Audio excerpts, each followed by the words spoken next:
Assalamualaikum warahmatullahi wabarakatuh. Sahabat akidah Islam, selamat datang kembali di channel Akidah Islam.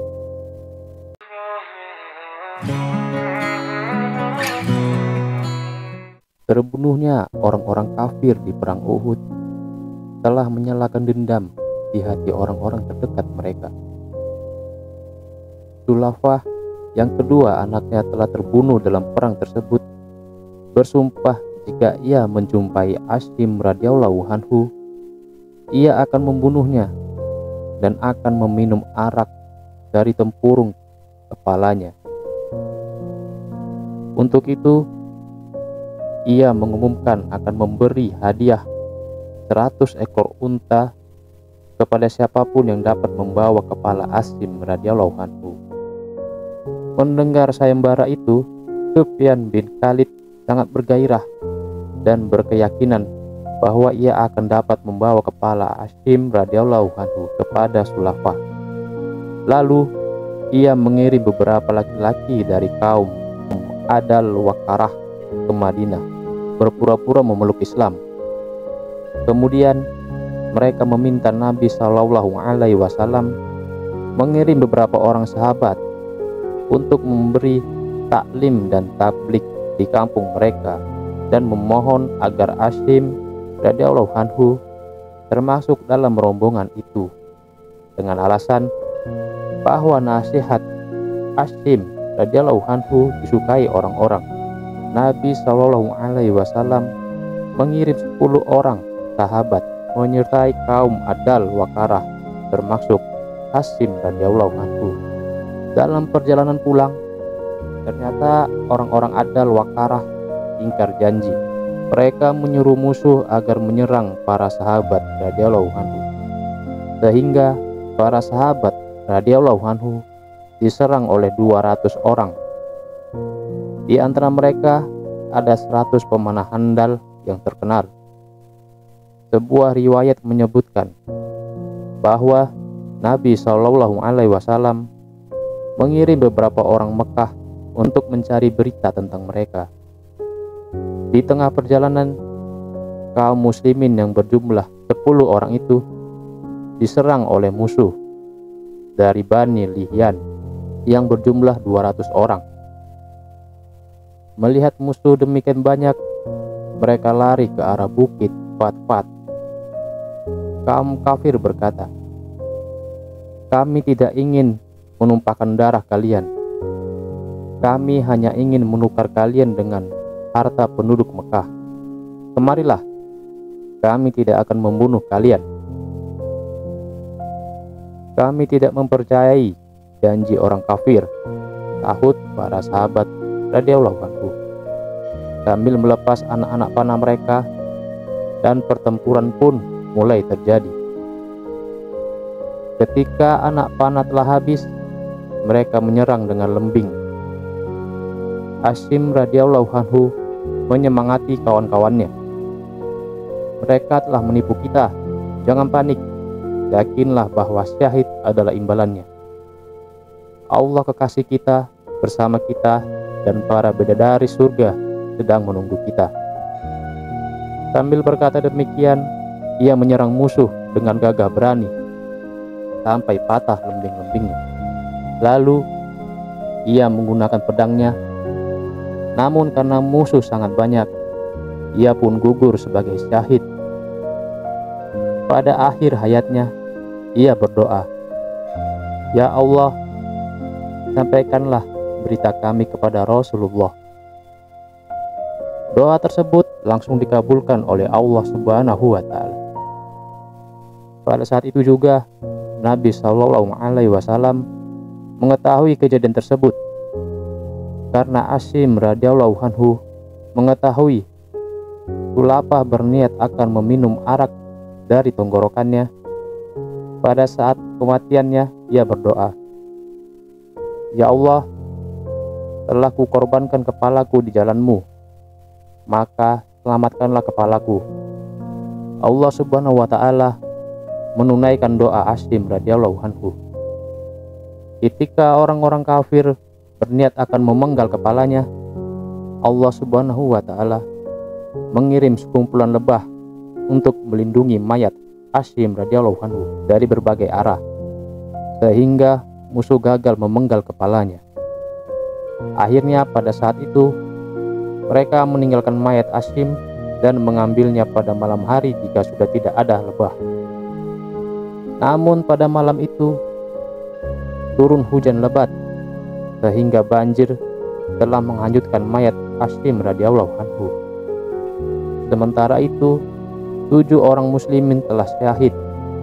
Yang tinggal adalah Khubayb, Zaid bin Dasnah, dan Abdullah bin Thariq radhiyallahu anhu.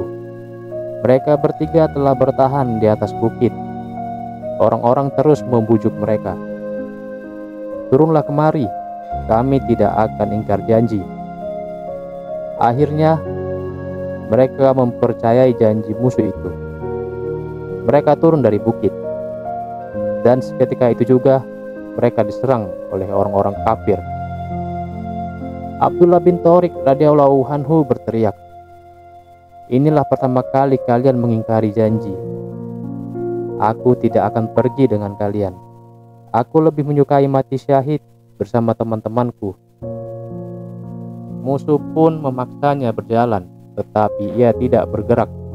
Akhirnya mereka mensyahidkannya. Tinggallah 2 orang sahabat yang tersisa. Keduanya dibawa ke Mekah dan dijual sebagai budak. Zaid bin Dasnah radhiyallahu anhu telah dibeli oleh Safwan bin Umayyah seharga 50 ekor unta sebagai balas dendam atas kematian ayahnya.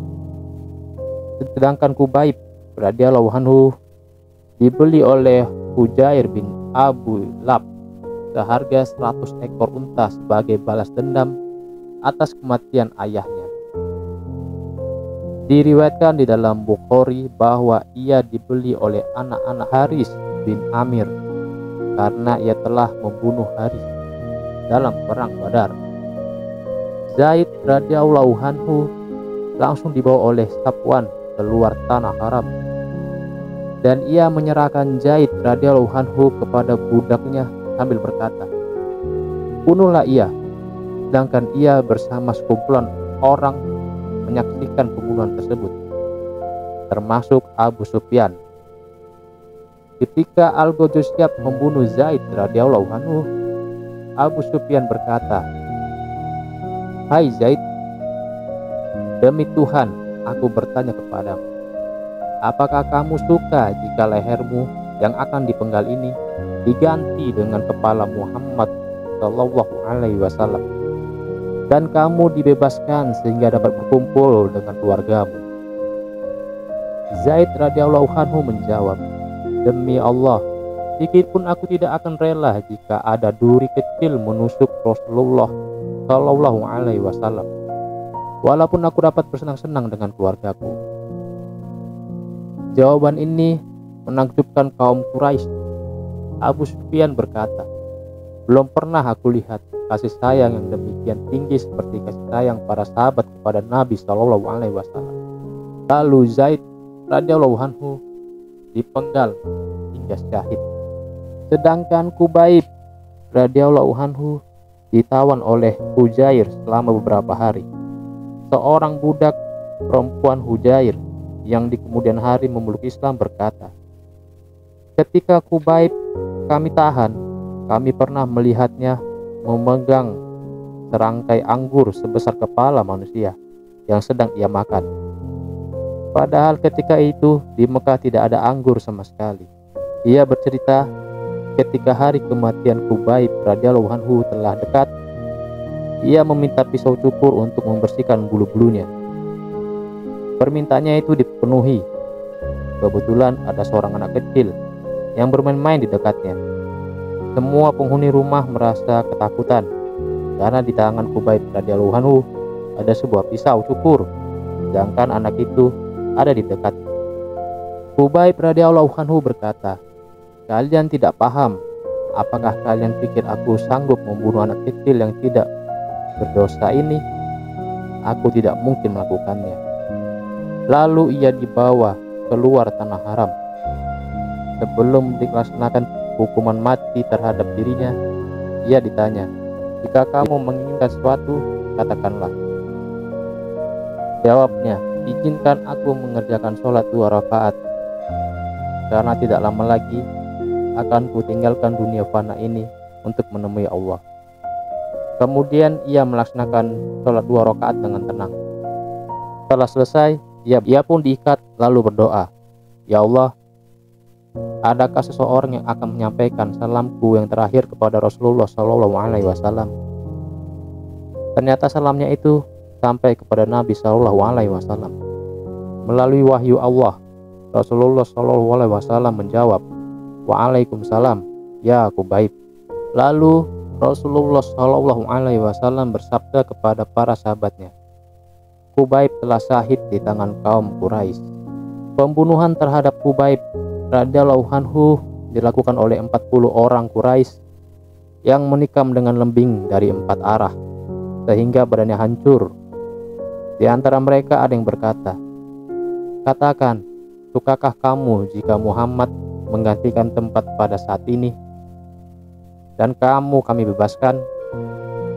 Jawab Kubaib radhiyallahu anhu, "Demi Allah yang Maha Agung, aku tidak suka nyawaku ditebus dengan penderitaan Rasulullah SAW, walaupun hanya duri kecil yang menancap di badan beliau."